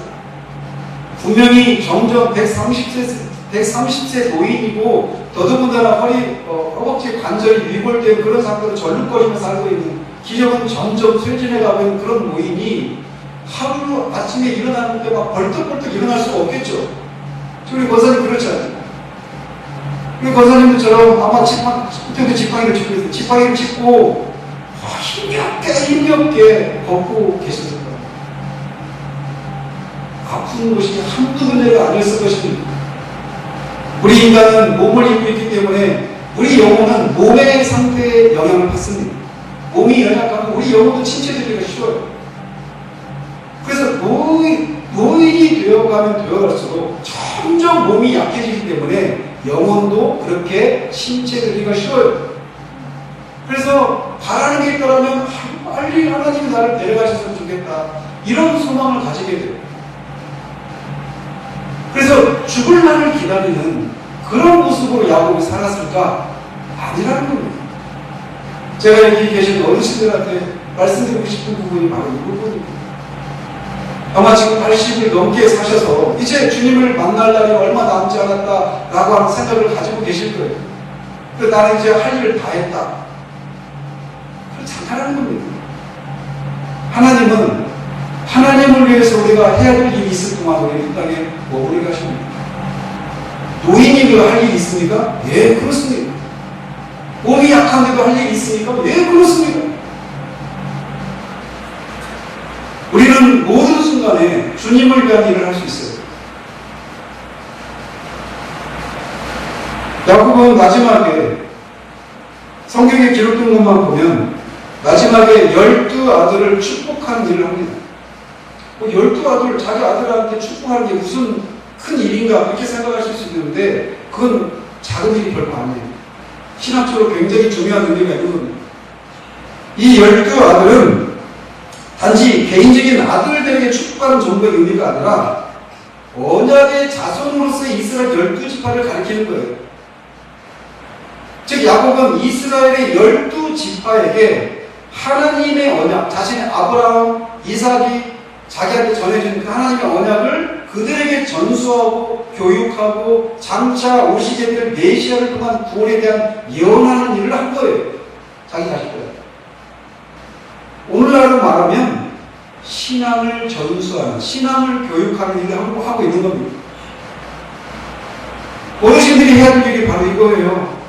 이제 살만큼 살았으니까 주님이 빨리 나를 데려가셨으면 좋겠다, 이게 아니라 아직도 나를 이 땅에 두신 이유는 하나님의 일을 하도록 나에게 어떤 삶의 기회를 주고 계신다 라고 하는 생각들을 가지고 여러분의 묻지 않은 자녀, 또 교회를 위해서 여러분이 하셔야 하는 거예요. 젊은 날처럼 몸으로 하시는 일들은 못 하시겠죠. 그러나 기도로 얼마든지 하실 수 있는 거예요. 제가 팁 하나 드릴게요. 목사님을 섬기는 가장 큰 일이 뭐라고 생각하십니까?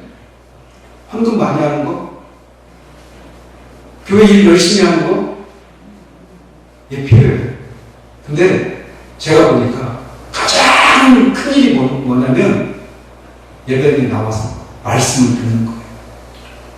말씀을 듣을 때 사모함으로 듣는 거예요.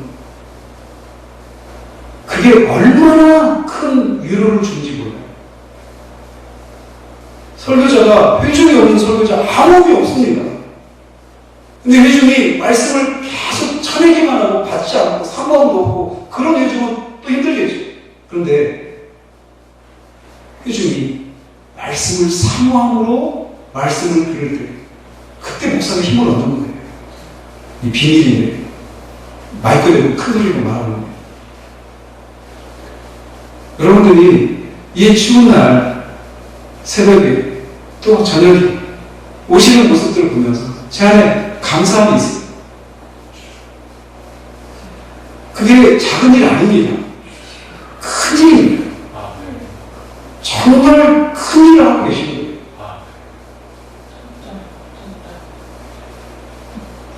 그래서 아직도 기력이 있는 동안은 그런 일을 하실 수 있어요.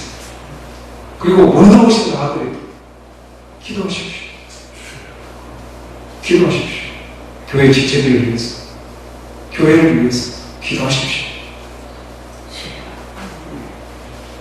야곱은 마지막에 지팡이에 의지해서 여호와 하나님을 찬양하고 이 땅에서의 그의 모든 순례길을 마칩니다. 여기 계신 모든 분들이 그 마지막이 야곱과 같은 마지막이길 바라요. 마지막 순간에 여호와 하나님을 찬양하고 예배하고 경배하면서 그 마지막 숨을 거둡니다. 인생이 취할 수 있는 가장 아름다운 모습이 바로 그거예요. 죽음에 대한 공포에 휘둘리면서 막 소리소리 공포에 떠는 그런 죽음을 맞는 게 아니고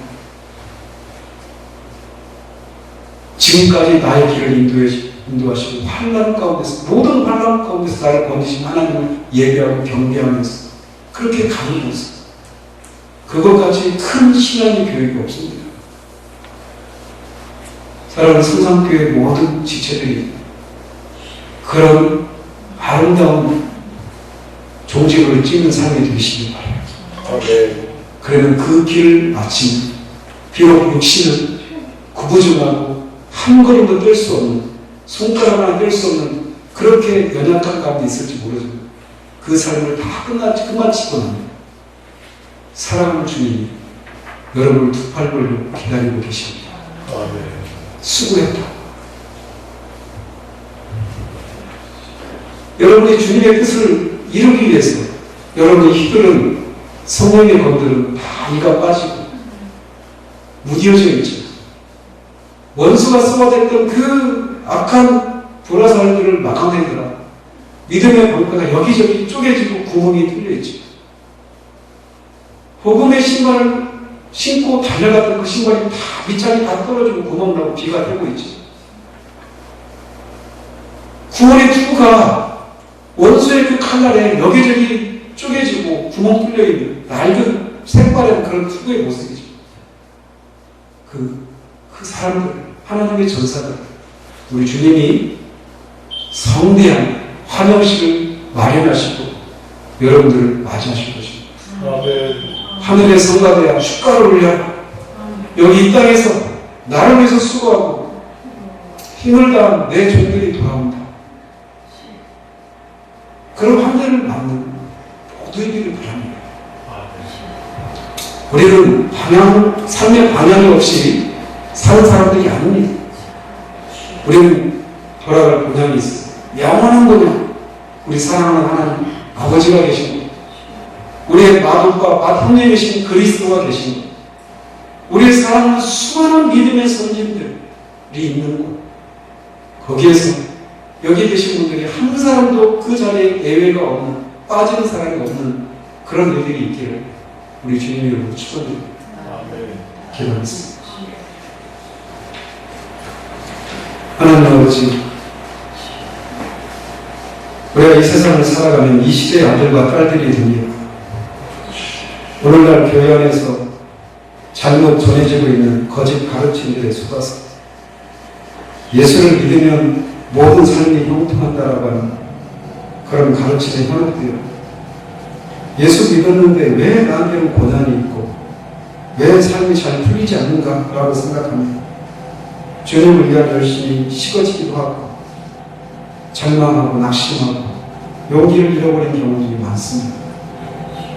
그런데 여기 무려 147년 동안 험악한 세월을 살았던 야곱이 그 삶을 살아갈 수 없던 삶의 원리가 곤양을 찾는 나그네 길이었다라는 그 인식을 가지고 살았고 그 길 동안 그 모든 환난 가운데서 하나님께서 던지시는 그런 도우시는 힘입어서 그 삶을 다 살아내고 주님 앞에 마지막 숨을 거두면서 지팡이에 의지하여 주님을 경배하고 그렇게 이 세상을 갔던 야곱의 삶 속에서 우리가 어떻게 살아가야 되는가를 배우게 됩니다. 여기 있는 모든 사람들이 야곱이 걸었던 그 순례의 길, 비록 힘들지만 그래도 옳은 길, 힘들기만 한 것이 아니라 그 환난 가운데 하나님이 건지시기 살만하고 또 그 삶을 다 산 후에는 이 땅에서의 수고를 잊을 수밖에 없을 정도로 놀라운 하나님의 하나님 주신 상을 하나님이 베풀어 주실 것을 기억하며 한 걸음 한 걸음 믿음의 길을 떼는 모든 사람을 될 수 있도록 주님 도우시기를 원합니다. 부족한 것은 이제 말씀을 마치고 떠나갑니다. 하나님이 여기 교회를 하나님 기억해 주시고 말씀을 들었던 지체들을 기억해 주시고 이분들이 들었던 말씀이 기억나게 하셔서 그 말씀이 그들 가운데서 역사할 수 있도록 성령님 도와주셔서 말씀의 열매들이 풍성하게 맺을 수 있도록 도우시옵소서. 그래서 목사님이 더 힘을 내어서 용기를 내어서 말씀의 씨를 열심히 뿌릴 수 있도록 도우시옵소서. 눈물로 씨를 뿌리는 자마다 기쁨으로 단을 거두리라고 주님 약속하셨사오니 하나님 매 순간마다 눈물로 씨를 뿌리고 그 씨가 전혀 열매를 맺지 않는 것 같은 그런 상황 속에서 약속하신 하나님이 거짓말하실 수 없는 분이시라 그 하나님을 믿고 다른 사람이 어떠하든지 타협하지 않고 옳은 말씀, 바른 말씀, 생명의 말씀, 복음을 바르게 전할 수 있도록 도우시옵소서. 그 일에 우리 지체들도 말씀을 달게 받는 그래서 그 자리를 충실히 지켜주는 것을 통해 목사님을 섬기고 교회를 섬기는 아름다운 교회로 주님 세워주시기를 소원합니다. 예수 그리스도 이름으로 기도합니다. 아멘.